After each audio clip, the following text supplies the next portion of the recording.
자, 이번에 이제 이 한미 정상회담, 미국 방미를 통해 가지고 여러 가지 발견된 문제점들이 있었는데요.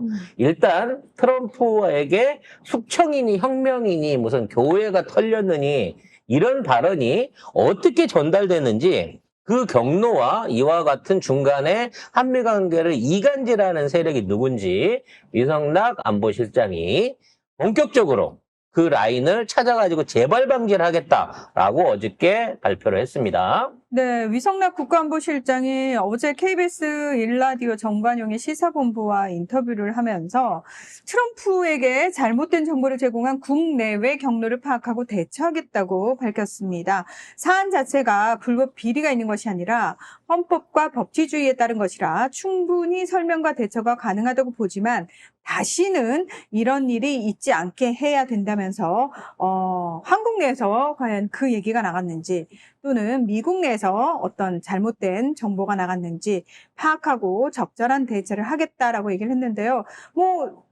이번 기회에 우리가 알았잖아요. 한국의 극우 세력하고 미국의 마가 세력이 확실히 연결돼 있다라는 걸 확인한 사례가 아니었나 싶습니다. 중국 창시기를 비롯한 마가 세력들이 고든창. 우리나라 이 기독교하고 매우 밀접한 연관 관계를 가지고 있고 이 뿌리들이 단순하게 종교적인 연대에서 그치지 않고 우리나라 방산 정책이라든지 또는 원자력 관련된 마피아들하고도 연결고리를 갖고 있다라는 점에서 이건 심각하게 대응해야 될 문제라고 봐집니다. 근데 솔직히 진짜 이런 것도 너무 짜증이 나는 게 뭐냐면은 사실은 이거는 그 국가의 문제거든요. 아니 우리도 예를 들면 미국이다 그러면 미국에 대해서 굉장히 여러 방면의 정보가 들어오잖아요. 그러면은 사실은 미국이 정상적인 국가면은 제대로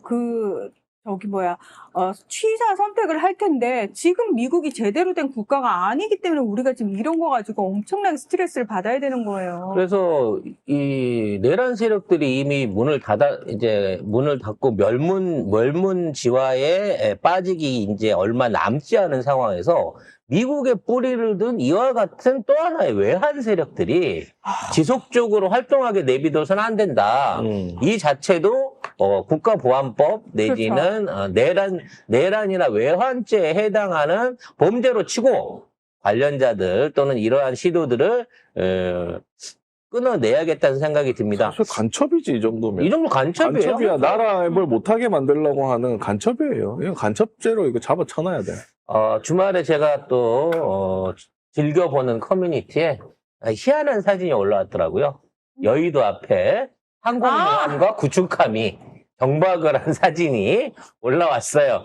그래서 아니 얘는 어떻게 날라왔나? 어떻게 얘가 그 아라뱃길 타고 올라올 수가 있었나? 라고 생각이 들어가고 제가 여의도에 가깝게 살잖아요.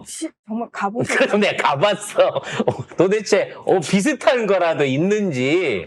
아니 저기요. 들어올 수가 없잖아. 항공모함이 들어오려면은 깊이가 그렇죠. 강의 깊이가 그걸 감당할 수 있나요? 그러니까 홀수선으로 이거 보더라도 이게 들어올 수가 없는데 걔네들이 알아 이미 미국이 이렇게 항공모함까지 보냈는데 아이고, 이상한 얘기 뉴스 많아. 한 줄이 안 올라온다. 막 그러면서 지들끼리 부글부글 하고 있더라고요. 그 얘기도 근데 있어. 병신들이야?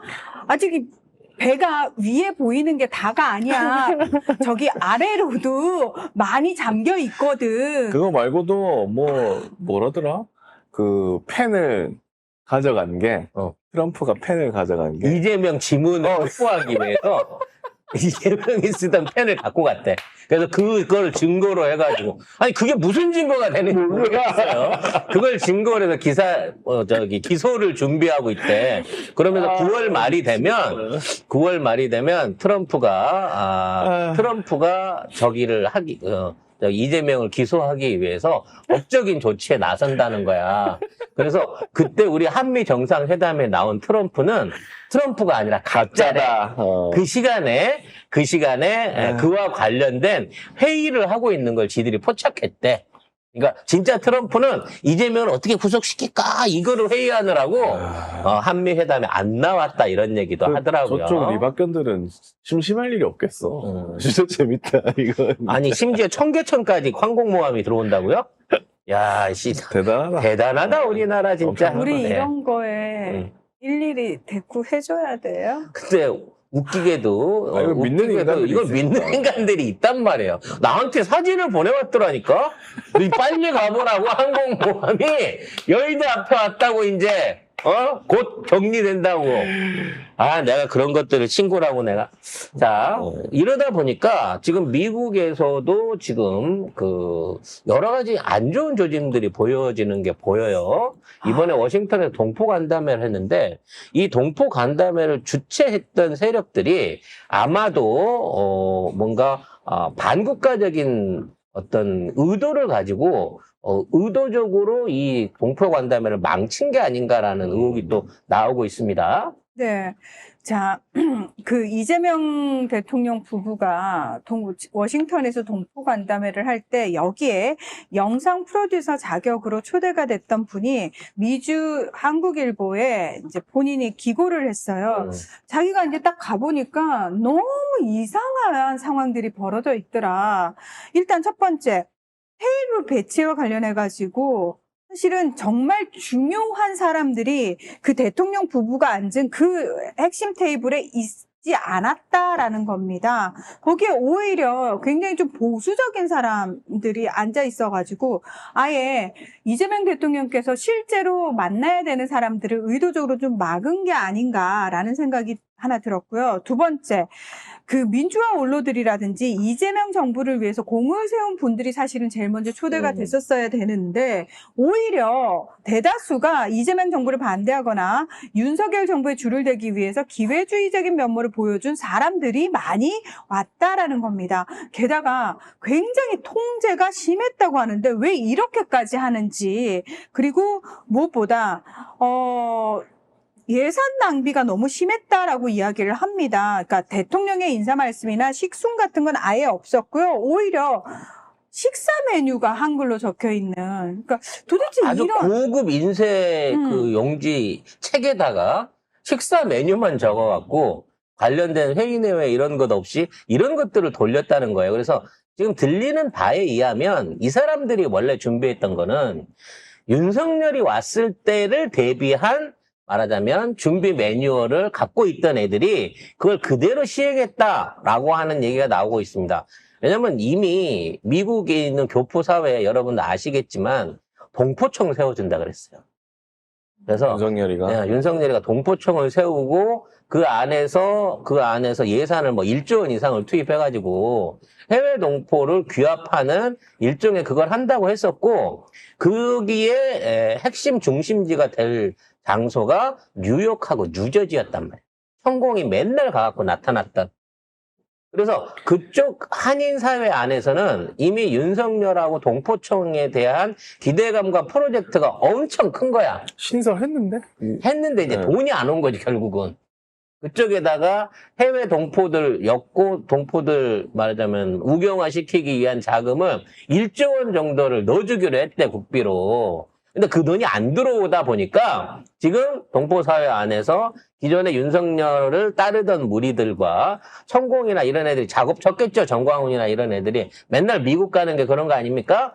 그런 쪽에 있는 인물들의 어떤 영향력이 현재 한인사회를 약간 왜곡시키고 있는 거 아닌가, 동포사회를. 근데, 작년 7월 뉴스타파 기사를 보니까 이 재외동포청이 세금으로 이승만 찬양 리박스쿨이에요, 해외에 있는. 극우 교육 후원하고 뭐 이런 행동을 많이 했네. 그래서 적극적으로 외교부와 또 정부가 나서가지고 이와 같은 해외 동포들에 대한 어떤 처우 개선이라든지 관련된 커뮤니티를 재건해야 될 필요성이 있습니다. 대통령이 이번에 미국 가서도 말씀하셨잖아요. 동포들이 좀 더 쉽게 선거할 수 있고 그 권익이나 수고가 보상받을 수 있도록 그와 관련된 커뮤니티를 세우겠다라고 했는데 실제 내부 안에는 아직도 정리되지 않은 내란 세력의 그 뿌리들이 그러니까 미국 쪽에서 지금 발을 내리고 있다는 사실 얘기죠. 워싱턴 한인사회 핵심 리더라고 하는 유미 호건 여사, 그러니까 전 메릴랜드 주지사 부인, 이분 나중에 차기 공화당 대선 후보로 지금 성장하고 그리고 있는 분이잖아요. 박충규 행정법원장이 3, 4번 테이블로 밀려나고 헤드 테이블에는 보수 성향의 한인회장, 그다음에 앤디 김 상원 의원, 그다음에 이세 기업인 등이 배치가 됐고 이 이재명 대통령하고 영향력이 진짜 있는 동포 리더들은 소통할 기회를 차단이 됐다고 합니다.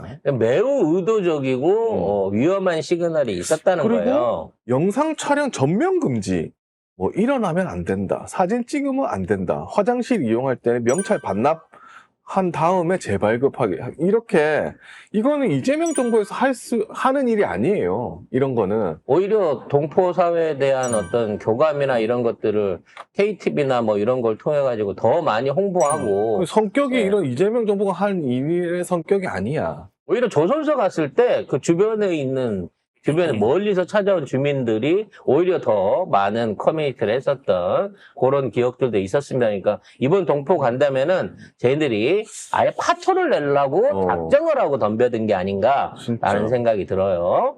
자. 아직도 이렇게 많다. 정리해야 될 인간들이 아직 너무 많다.